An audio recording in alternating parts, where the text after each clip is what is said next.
Otis Elwood Toole nació el 5 de marzo de 1947 en Jacksonville, Florida, y tuvo una infancia tan desdichada como la de Lucas. Era el octavo de los 9 hijos del matrimonio compuesto por Sarah y William Henry Toole, el cual abandonó a la familia pocos años más tarde.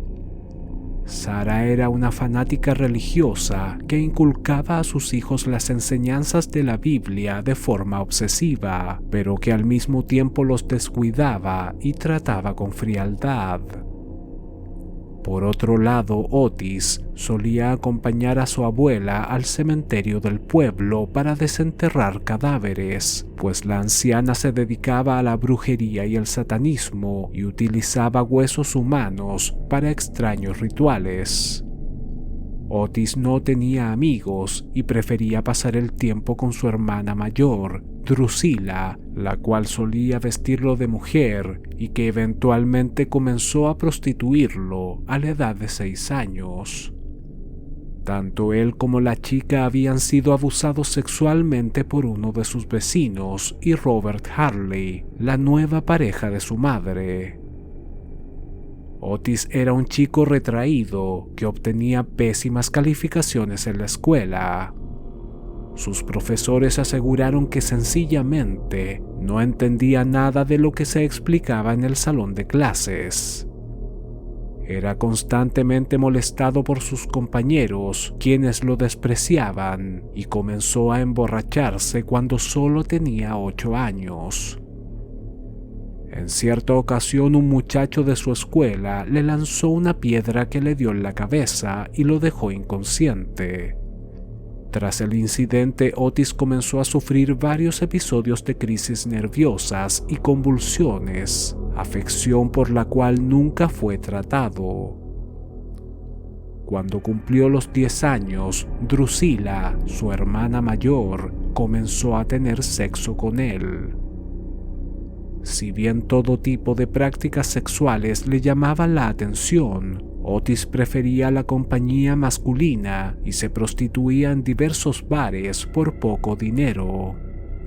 Pero había algo que le excitaba incluso más que el sexo, y se trataba del fuego.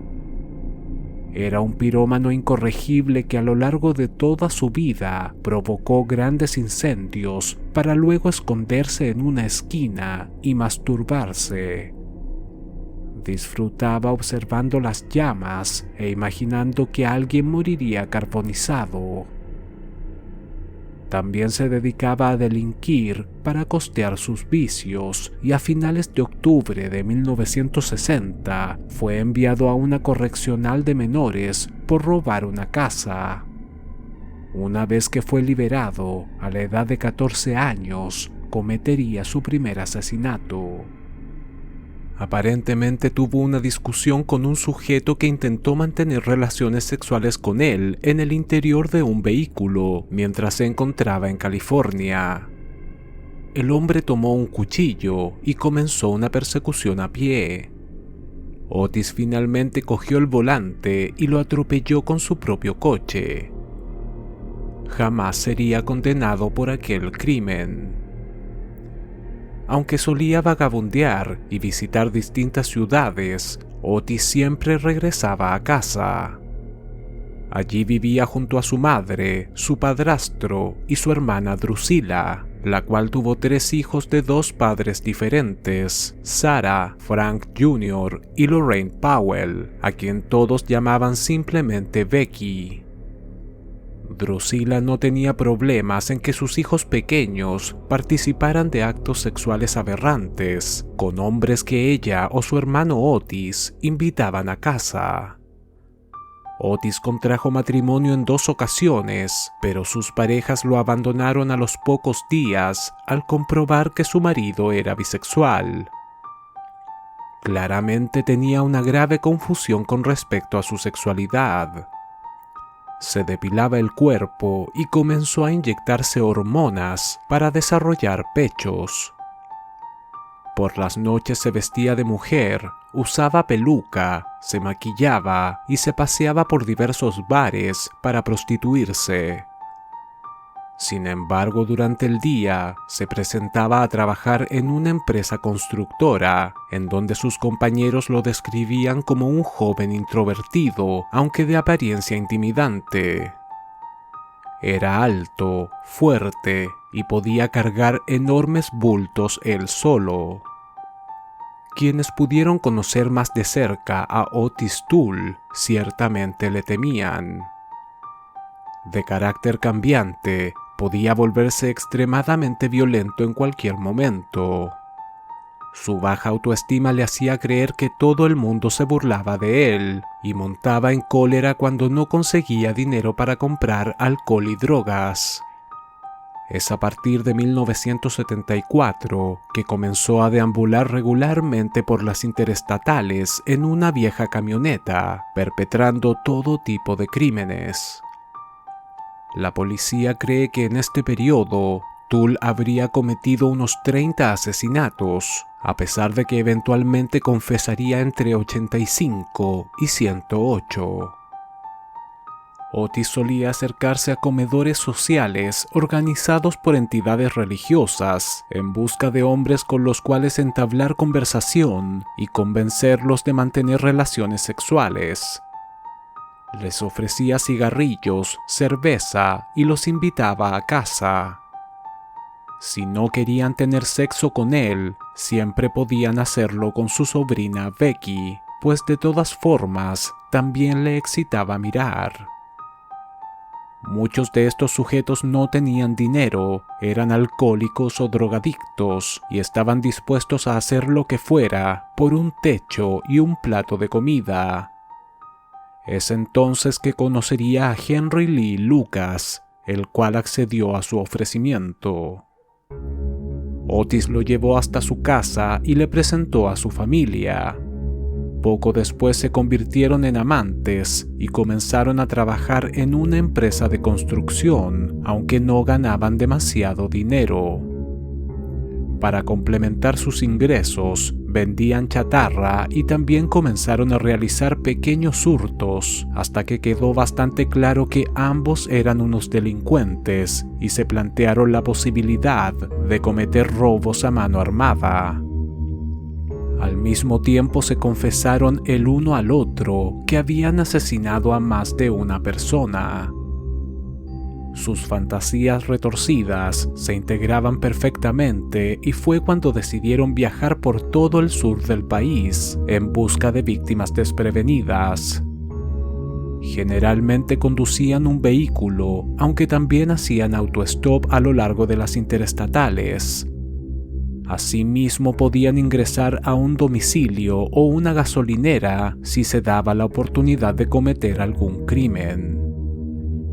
Lucas asesinaba y violaba a las mujeres y Toole hacía lo propio con los hombres. Ese es al menos el modus operandi que ambos describieron a los agentes de policía años más tarde. En una de sus entrevistas, Lucas aseguró que mató de todas las formas imaginables. Estranguló, acribilló, degolló, empaló e incluso crucificó a algunas mujeres. Lo único que, según él, nunca intentó fue envenenarlas. Otis Toole confirmó que comía parte de los cadáveres, aunque Lucas jamás quiso probar el guiso que preparaba, porque encontraba que la salsa era demasiado picante. También haría hincapié en que varios de los crímenes que cometieron fueron orquestados por un culto secreto llamado la Mano de la Muerte, el cual lo contactaba con frecuencia para sacrificar o raptar personas con fines oscuros. Independientemente de si estos relatos pueden resultar demasiado fantásticos, se habían denunciado miles de desapariciones y asesinatos entre 1975 y 1983, y todos los esfuerzos de la policía por identificar a los culpables fueron en vano. El 16 de mayo de 1981, la madre de Otis Toole falleció de un problema cardíaco y este se sumió en una gran depresión. La visitaba al cementerio por las noches y se dormía sobre su tumba, desde donde aseguraba que sentía vibraciones y escuchaba su voz que le ordenaba suicidarse. Estaba tan deprimido que casi no se percató que Lucas y su sobrina de 13 años, Becky Powell, comenzaban una relación amorosa. 2 meses más tarde, el 27 de julio, Tull se presentó en el Hollywood Mall de Orlando, Florida, y raptó a un niño de 6 años llamado Adam Walsh, el cual se encontraba en un puesto en donde se promocionaban videojuegos de Atari. Lo introdujo en un Cadillac color blanco y se dirigió a la carretera. Cuando el menor comenzó a llorar y a preguntar por sus padres, Tull le dio un fuerte puñetazo en el rostro, detuvo el vehículo y lo violó. Luego lo estranguló con el cinturón de seguridad, arrastró su cadáver hasta un área boscosa y posteriormente lo decapitó con un machete. Lanzó su cabeza en un río cercano y el cuerpo descuartizado en un pantano infestado de caimanes para que lo devoraran. La desaparición de Adam Walsh tuvo en vilo a todo el país durante varios días, hasta que su cabeza cercenada apareció flotando en un drenaje junto a la autopista de Florida, cerca de Vero Beach, el día 10 de agosto. A pesar de que Tull confesó el crimen y se retractó en más de una ocasión, su versión de los hechos era demasiado exacta como para que la hubiese inventado. El 16 de diciembre, la hermana de Otis, Drusilla, falleció de una sobredosis. Frank Jr. y Becky Powell serían enviados a una institución, pero la chica consiguió escapar y regresar a casa. Su intención era huir junto a Lucas y continuar con su relación amorosa. Henry comprendió que debían marcharse de Florida, pues tarde o temprano las autoridades irían por Becky y él se metería en problemas. En vista de que Tull parecía estar delirando todo el tiempo, escuchando voces y consumido por el alcohol y las drogas, finalmente decidieron abandonarlo. Otis Tull continuó cometiendo robos, asesinatos e incendios hasta que fue detenido en junio de 1983. En ese mismo periodo, Henry y Becky se dirigieron a California y fueron recogidos en la carretera por un sujeto llamado Jack Smart, que al verlos desvalidos les ofreció techo y comida en su propia casa. A Henry le ofreció un puesto de trabajo en su tienda de antigüedades, mientras que Becky se quedó ayudando a su esposa en los quehaceres del hogar.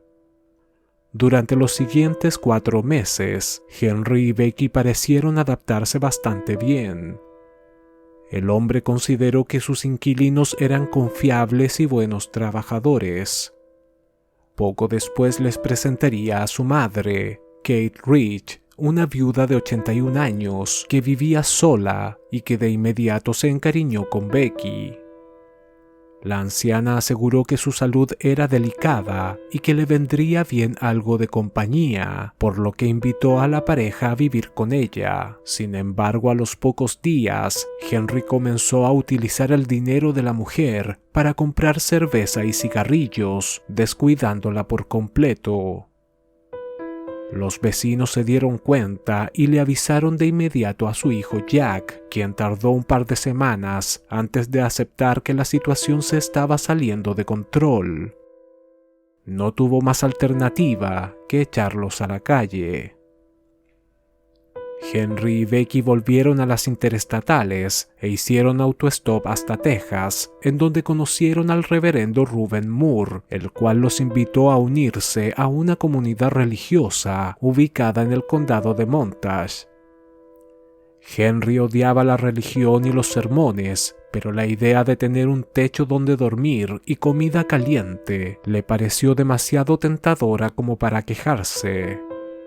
Se ofreció a trabajar reparando los tejados de las casas y comenzó a ganar un pequeño salario. Sentía que podían quedarse allí por mucho más tiempo de lo que tenían planeado. Sin embargo, a las pocas semanas, Becky se transformó al catolicismo y las cosas se complicaron. La joven hizo nuevas amistades y asistía regularmente a charlas y a misa, lo que la llevó a arrepentirse de algunas cosas. Primero le exigió a Henry visitar a la anciana Rich, pues se sentía culpable del trato que le habían dado. Después de todo, entre ambas había existido una buena relación. A Henry viajar desde Texas a California para visitar a la mujer le parecía una locura, pero finalmente accedió y la acompañó en un par de ocasiones. Posteriormente, Becky insistió en que no era correcto escapar de la ley y que debía regresar a Florida para ingresar voluntariamente al orfanato al cual había sido enviada por las autoridades hasta que fuese mayor de edad. Abandonaron la casa de la oración con dirección a Florida, pero Henry estaba furioso. Desde hacía mucho que no encontraba estabilidad y un lugar donde dormir. Además, le dijo a Becky que si volvía al hospicio, posiblemente nunca más se volverían a ver. Llegaron al condado de Denton haciendo autostop y cuando se disponían a dormir en un terreno baldío, comenzaron a discutir. Henry tomó un cuchillo y se lo clavó en el pecho, matándola en el acto. Tras violar el cadáver, la descuartizó e introdujo sus restos en fundas de almohadas antes de enterrarlos a baja profundidad. Poco después regresó a la casa de la oración, afirmando que la chica lo había dejado por otro hombre y que quería volver a trabajar. El reverendo Moore no dudó en aceptarlo y hasta cierto punto se sintió aliviado porque sabía que Becky era demasiado joven para un sujeto como Lucas. Mientras volvía a instalarse en la comunidad religiosa, comenzó a recibir constantes llamados de la anciana Rich, la cual no dejaba de preguntarle por Becky. Pocos días más tarde, tuvo que visitarla pues se había comprometido a llevarla en el vehículo del reverendo Moore a una ceremonia religiosa. La anciana volvió a preguntar por Becky y Henry le contó que lo había abandonado por un camionero, pero la mujer no le creyó. Discutieron durante todo el trayecto hasta que finalmente Henry le clavó un cuchillo en el pecho y la mató. Posteriormente violó su cadáver y lo escondió en su cabaña, en donde lo descuartizó y quemó en una estufa, para luego lanzar los restos en un vertedero dentro de la misma comunidad religiosa. Cuando Jack Smart se dio cuenta que su madre no estaba en casa, de inmediato avisó a la policía. Si bien no tenía idea de que la anciana había salido con Lucas, algunos vecinos aseguraron haberlo visto en el interior de un vehículo rondando por el vecindario el día de la desaparición. Le contó toda la historia a los agentes, quienes pudieron localizarlo en Texas. Cuando se enteraron que su novia, Becky Powell, también había desaparecido, fue que comenzaron a acorralarlo hasta que finalmente lo metieron en la cárcel y confesó los crímenes.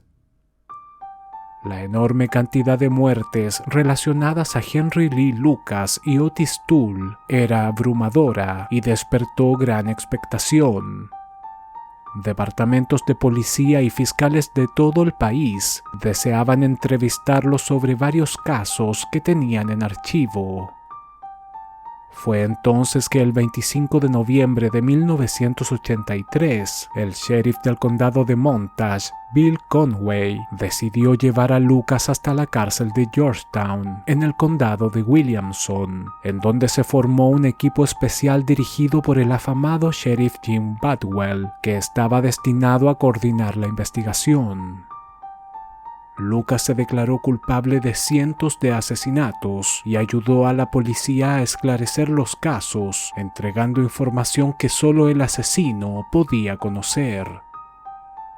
Badwell estaba convencido de que la única forma de que siguiera colaborando con la investigación era mantenerlo cómodo y que se sintiera como un prisionero especial, así que le otorgó varios beneficios que posteriormente serían altamente cuestionados. Lo alejaron del resto de la población penal, pues en un comienzo los otros reos amenazaron con matarlo. Tenía una celda privada con televisión y cable, ubicada al lado de la sala de reuniones, en donde hablaba durante horas con investigadores, psicólogos, psiquiatras e incluso periodistas interesados en escuchar su historia.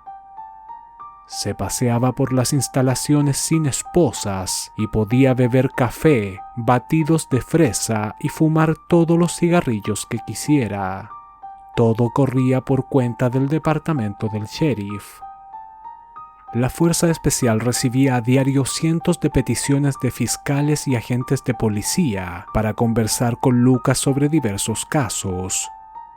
Se fijó un apretado calendario y cada vez que era interrogado o se le mostraban fotografías de los cadáveres, el sospechoso entregaba información única acerca de los crímenes, convenciéndolos de que efectivamente era el responsable.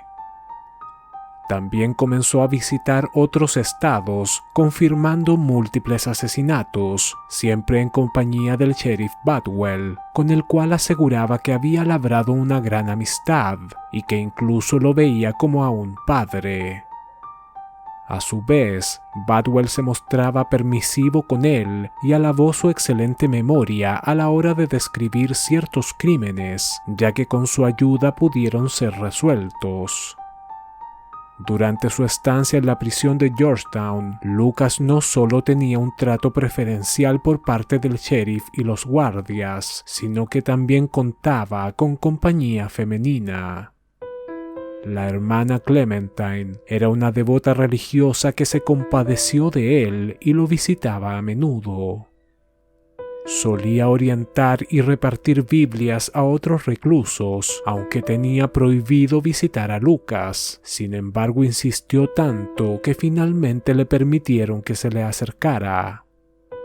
Lucas no siempre estaba de humor durante los interrogatorios y por lo visto la presencia de la hermana Clementine lo ayudaba a tranquilizarse y enfrentar el tedioso proceso de mejor manera. La amistad entre ambos creció rápidamente y la mujer consiguió convertirlo al catolicismo, aunque muchos criticaron las medidas permisivas del sheriff Badwell. Existen un par de fotografías en donde se muestra a la hermana Clementine cortándole el cabello con unas tijeras en la mano en el interior de su celda, algo inexplicable si se considera que Lucas era sospechoso de haber violado y matado a cientos de mujeres de maneras salvajes. Y aunque había asegurado que las odiaba, parecía adorar a la hermana Clementine.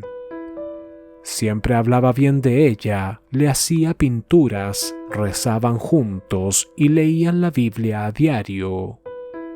Algunos guardias llegaron a describir la relación entre Badwell, Lucas y Clementine como una verdadera familia. El 28 de diciembre de 1983, Lucas fue llevado en avión hasta la prisión de Jacksonville, en donde sería enfrentado con Otis Toole por primera vez después de su detención. Lucas le confesó que había asesinado a Becky y se echó a llorar, pero Otis lo perdonó de inmediato y le dijo que lo amaba. La intención de los investigadores era aclarar algunos de los crímenes cometidos por ambos y sobre todo ahondar en la historia de Otis con respecto a la secta. Lucas y Toole confirmaron que efectivamente trabajaron para la mano de la muerte, pero jamás se podría probar su existencia. En una entrevista cedida años después, Lucas aseguró que la policía y el FBI no quisieron indagar más al respecto, porque se trataba de un asunto demasiado comprometedor y no dieron abasto. Henry Lee Lucas, el peor asesino de los Estados Unidos, se enfrentaba a varias cadenas perpetuas, pero existía un caso en particular que sería el foco de toda la atención mediática. A finales de octubre de 1979, el cadáver estrangulado de una joven fue encontrado cerca de unas alcantarillas al norte de Georgetown. Su nombre era Debra Jackson, de 23 años, la cual sería identificada gracias a exámenes de ADN recién en agosto del año 2019, tras casi 40 años de anonimato.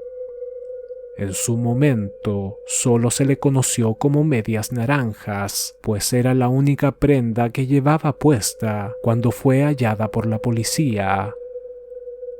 Lucas describió el crimen con lujo de detalles y convenció a los investigadores de que era el responsable, sobre todo cuando aseguró que no disfrutó teniendo sexo con ella, porque la noche del crimen llevaba un tampón puesto, pues estaba en su periodo. Aquel detalle jamás se filtró a ningún medio de comunicación y solo el asesino podía saberlo. La diferencia entre este y los otros casos es que corría el riesgo de ser condenado a la pena capital. Durante todo el proceso, la defensa insistió en la inocencia de Lucas.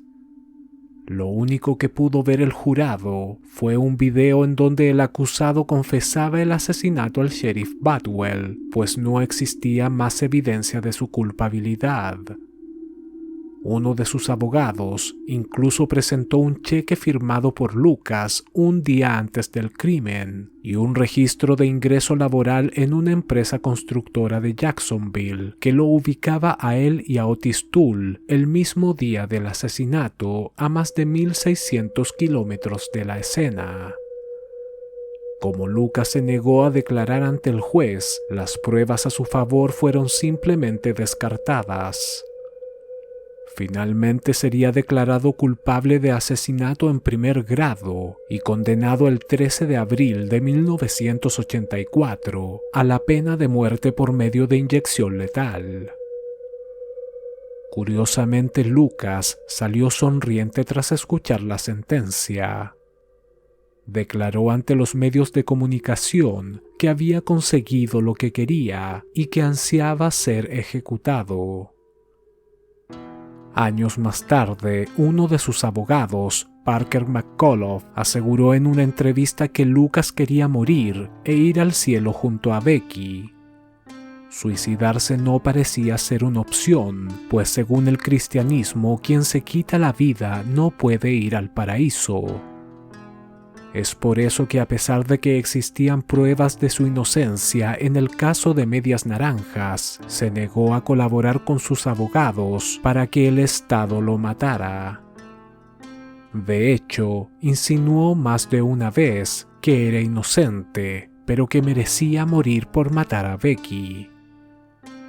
El 18 de mayo de ese mismo año, Otis Toole también sería condenado a la pena capital en el estado de Florida por incendiar un inmueble y causar la muerte de un sujeto de 64 años llamado George Sonnenberg el 4 de enero de 1982. Y a pesar de que sería juzgado por otros 5 asesinatos, las autoridades no creían que estuviese realmente involucrado en el crimen de Adam Walsh, y era muy probable que solo lo confesara para llamar la atención, por lo que no fue procesado. Mientras tanto, Lucas seguía ayudando a las autoridades a resolver cientos de crímenes. Para junio de 1985, la Fuerza Especial confirmó su responsabilidad en 197 asesinatos, de un total de 360 confesados, una cifra que lo convertía en el peor asesino en serie de la historia. Poco después, aseguró que la cantidad de víctimas en realidad superaba las 600.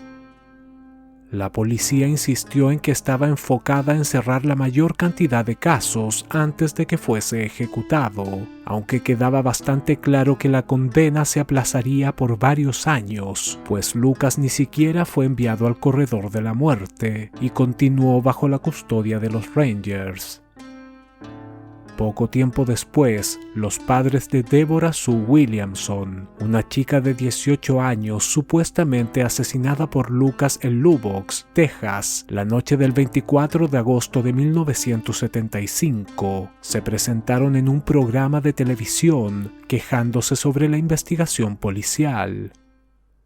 Afirmaron que Lucas no podía ser el asesino de su hija, pues escucharon su confesión en una cinta y muchos de los detalles no coincidían.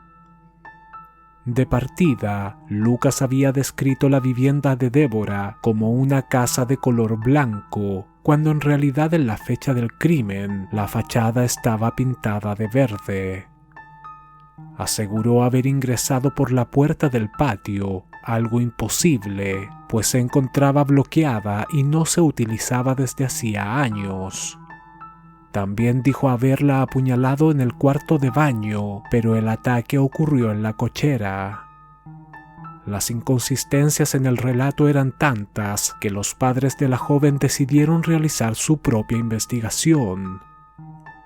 Viajaron hasta Maryland, en donde pudieron probar que el 24 de agosto de 1975, Lucas estaba en la casa de su hermana, a más de 3.500 kilómetros de la escena del crimen.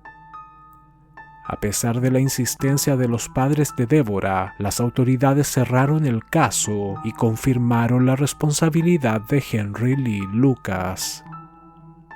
Hugh Ainsworth, uno de los periodistas que lo entrevistó en Georgetown, dijo que en varias ocasiones lo escuchó decir en voz baja que no había matado a toda esa gente.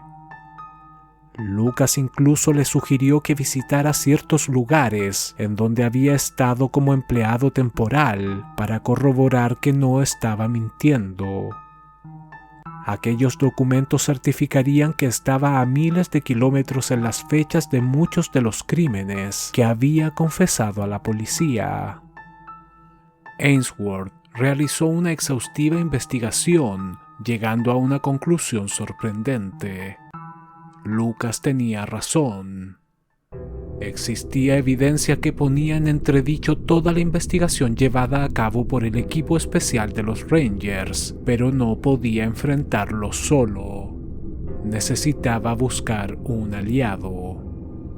Poco después, Lucas fue enviado a Waco, Texas, para enfrentar otros 3 cargos de asesinato. Se trató de todo un acontecimiento y las cámaras de televisión lo siguieron de un lado a otro. Sin embargo, el fiscal del distrito, Vic Feazell, no quedó conforme con su confesión y las pruebas entregadas por el equipo especial encabezado por Badwell y los Rangers. Si bien el sospechoso aceptaba los cargos de asesinato y entregó varios detalles, no existía ninguna evidencia física que lo vinculara a los crímenes, así que Feazell solicitó una investigación detallada, descubriendo ficheros laborales, solicitudes de cupones de comida y multas de tránsito que ubicaban a Lucas demasiado lejos de los asesinatos en las fechas en las cuales fueron cometidos. Incluso pudo probar que uno de los crímenes confesados por el supuesto asesino fue llevado a cabo cuando estaba en la cárcel por otro delito. Cuando encaró a Lucas y le preguntó directamente si estaba mintiendo, este le sonrió y le dijo: "Me preguntaba cuánto tardaría alguien en darse cuenta". Feazell estaba tan sorprendido como nervioso. Claramente no se trataba de simple negligencia por parte de los investigadores. Sospechaba que el equipo especial encargado del caso Lucas podía estar involucrado en una enorme conspiración dejando que un sujeto aceptara cientos de cargos de asesinato que no había cometido para cerrar los casos sin resolver que tenían entre manos y levantar sus carreras. La noticia de que Fassel estaba llevando a cabo una investigación no pasó desapercibida y el periodista Hugh Ainsworth se ofreció a ayudarle. Fue así como el 14 de abril de 1985, Ainsworth publicó una incendiaria columna en el Dallas Times Herald, en donde daba a conocer que Henry Lee Lucas no era el asesino en serie que las autoridades aseguraban, y criticó la investigación llevada a cabo por los Rangers. El artículo de Ainsworth sembró el escepticismo en todo el país. Incluso fue invitado a un par de programas televisivos en donde explicó que existían pruebas que confirmaban que Lucas estaba mintiendo y que incluso contó con la ayuda de los oficiales que lo guiaron hasta algunas de las escenas de los crímenes, mostrándole fotos y entregándole información clave que solo ellos manejaban. De esta forma, las confesiones de Lucas resultaban creíbles. El escándalo escaló rápido y las autoridades citaron a una rueda de prensa para defender su postura, acusando a Ainsworth de ser un periodista amarillista que buscaba ensuciar el nombre de los Rangers.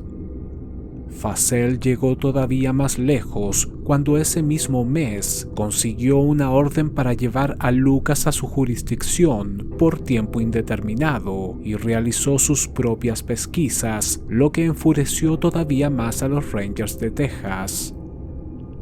Fue entonces que Lucas se enfrentó al gran jurado y luego a los medios de comunicación, asegurando que era inocente de todos los cargos de asesinato y que solo había matado a su madre. Incluso fue entrevistado por Joan Landen en el afamado matinal de la ABC, Buenos Días América, en donde volvió a afirmar que no era el asesino en serie que todos creían. Tras la polémica, algunos de los casos fueron examinados cuidadosamente por los investigadores. Uno de ellos sería el de Deborah Sue Williamson, en el cual Lucas aseguró que los Rangers lo llevaron hasta el lugar del crimen y le entregaron la información para que se lo adjudicara. Lucas también había confesado el secuestro y asesinato de Carolyn Cervenka, de 19 años, desaparecida el 2 de junio de 1982 en el condado de Williamson. Varios meses más tarde, el cadáver de Cervenka sería encontrado en el fondo de un río, al interior de su automóvil. Los exámenes forenses confirmaron que la joven había sufrido un ataque de epilepsia y perdió el control de su vehículo, para posteriormente caer al agua y morir ahogada.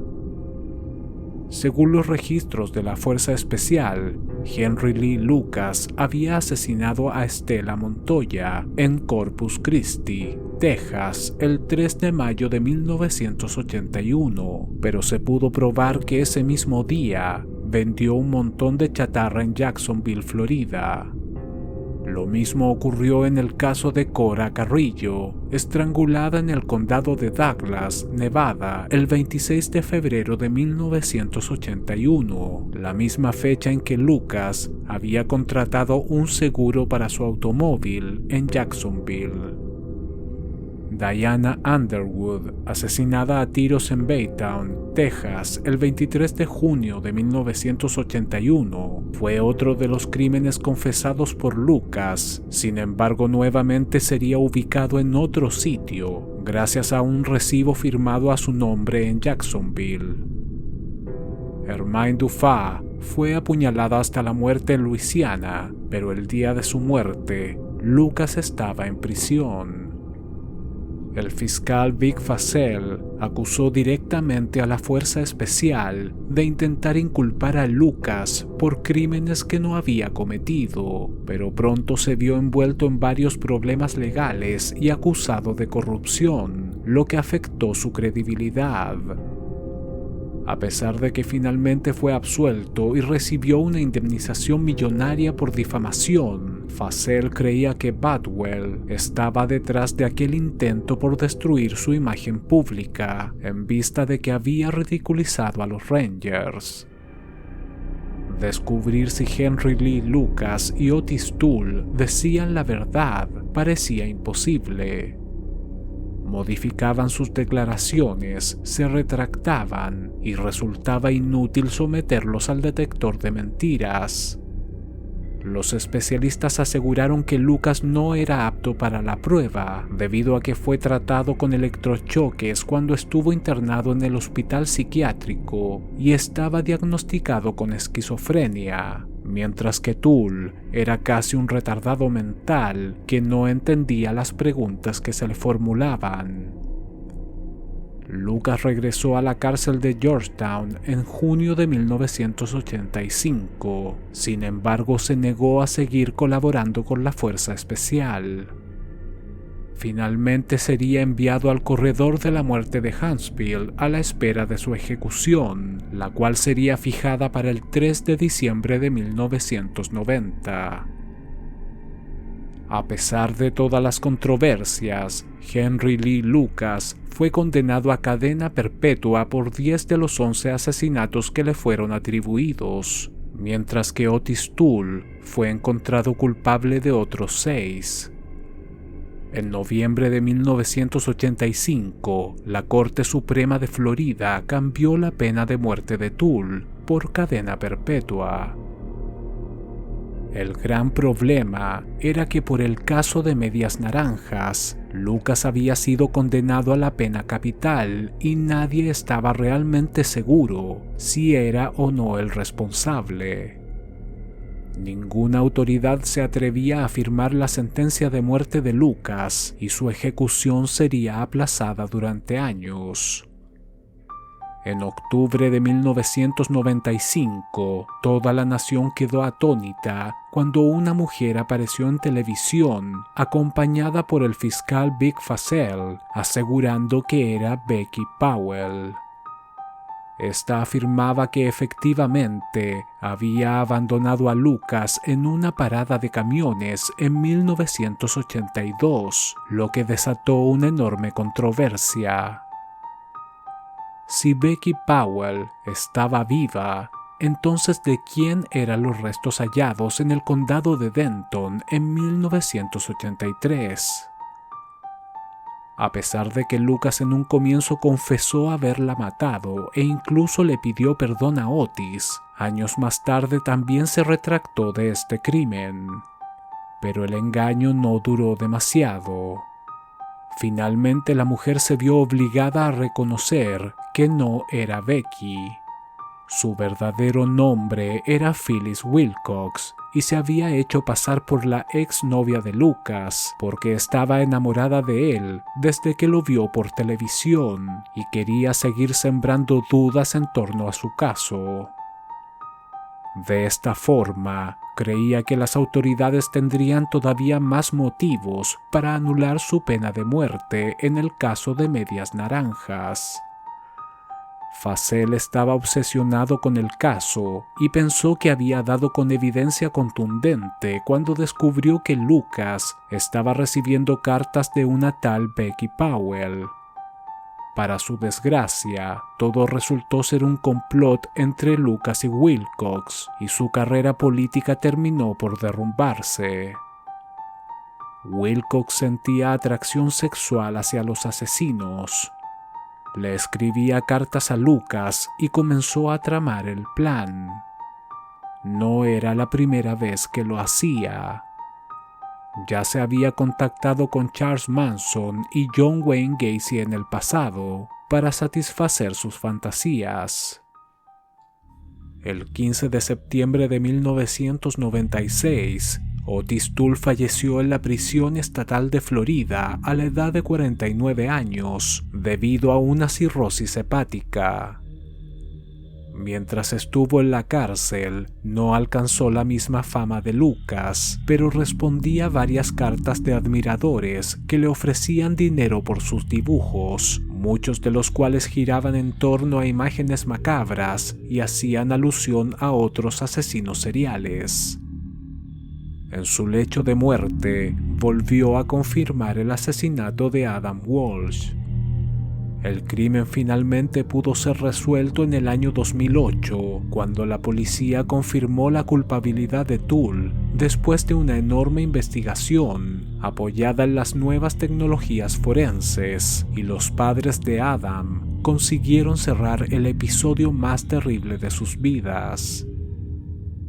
Tras varias apelaciones, la ejecución de Henry Lee Lucas se programó para 1998. Sin embargo, George Bush, que por aquel entonces era el gobernador de Texas, decidió que no se llevaría a cabo. Aseguró en una rueda de prensa que creía firmemente que Lucas había cometido varios crímenes, pero que existían dudas razonables en el caso de Medias Naranjas. Cabe destacar que durante años, Bush negó apelaciones y aplazamientos de cientos de ejecuciones en el estado de Texas. Solo haría la excepción con la de Lucas. A pesar de que en un comienzo disfrutó de su inmerecida fama como asesino en serie y se jactaba de ello, eventualmente se le veía agotado y lloraba en las entrevistas afirmando su inocencia, pero ya nadie le creía. Algunos de los que estuvieron involucrados en la investigación aseguran que Lucas confesó los crímenes porque se sentía a gusto en la cárcel y llevaba una vida mucho más productiva que cuando vagaba por las interestatales pasando hambre. Sabía que la policía necesitaba a un culpable y simplemente los complacía para obtener todo tipo de beneficios. Si todo lo que Lucas decía era cierto, entonces los verdaderos asesinos estaban libres, algo que las autoridades no estaban dispuestas a reconocer.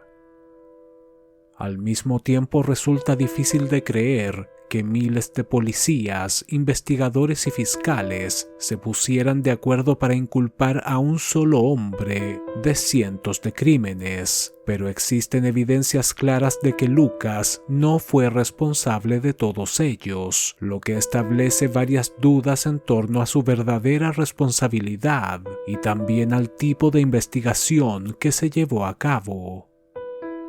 Con un CI de solo 87, resulta dudoso que pudiera engañar y manipular a tantas personas, a menos que estuviese coludido con las mismas autoridades.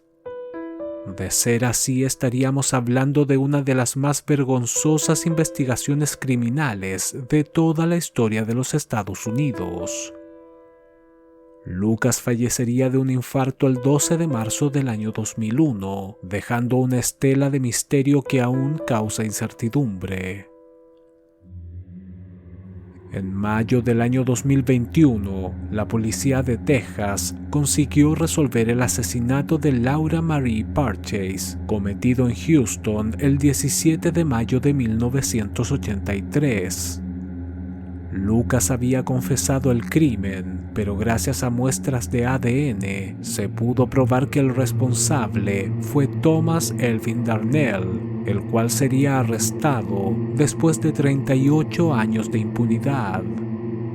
A día de hoy, 20 de los 197 casos que fueron atribuidos formalmente a Lucas han sido resueltos gracias a análisis de ADN, y los responsables resultaron ser otros sujetos que permanecieron en libertad durante décadas. A pesar de todo, no existen dudas de que tanto Henry Lee Lucas como Otis Toole cometieron varios crímenes. Sin embargo, toda la polémica en torno a esta historia terminó por eclipsar lo que realmente ocurrió. Para muchos estudiosos del caso, es probable que Lucas fuese responsable de unos 100 asesinatos y que Toole estuviese involucrado en al menos 35 de ellos. para el Dr. Joel Norris, que entrevistó a Lucas y analizó a fondo el perfil psicológico de Toole, no le resultó extraño que tuvieran personalidades violentas. Ambos vivieron infancias traumáticas, fueron abusados, recibieron fuertes golpes en la cabeza y crecieron en condiciones lamentables. Lucas no solo practicaba zoofilia y necrofilia, sino que padecía de esquizofrenia, y el golpe que le dio su madre con una estaca de madera a los 8 años dejó graves secuelas en su lóbulo temporal. En el caso de Toole, se pudo probar que era prácticamente un retrasado mental que también sufrió daño cerebral y que desde muy pequeño mostró comportamientos sádicos y una atracción enfermiza por el fuego.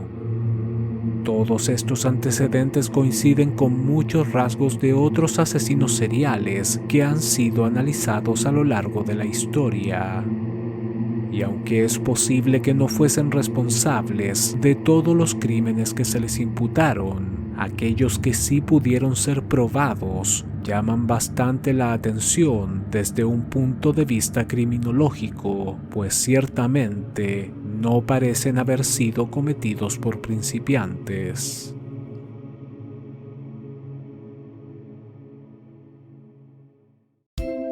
Si este video te gustó, dale like, suscríbete y compártelo en tus redes sociales. Esto me ayudaría mucho para seguir subiendo este tipo de contenido. Recuerda hacer clic en la campanita para recibir un mensaje cada vez que suba un nuevo video. Te invito a visitar mi otro canal, La Crónica Inquietante, un espacio orientado al misterio, personajes extraños, sucesos impactantes de la historia y otras curiosidades. El link se encuentra en la descripción. También podrás encontrar el enlace para comprar mi libro Monstruos Humanos, en donde ahondo en el tema de los asesinos en serie. Mi nombre es Álvaro y este es el canal del crimen.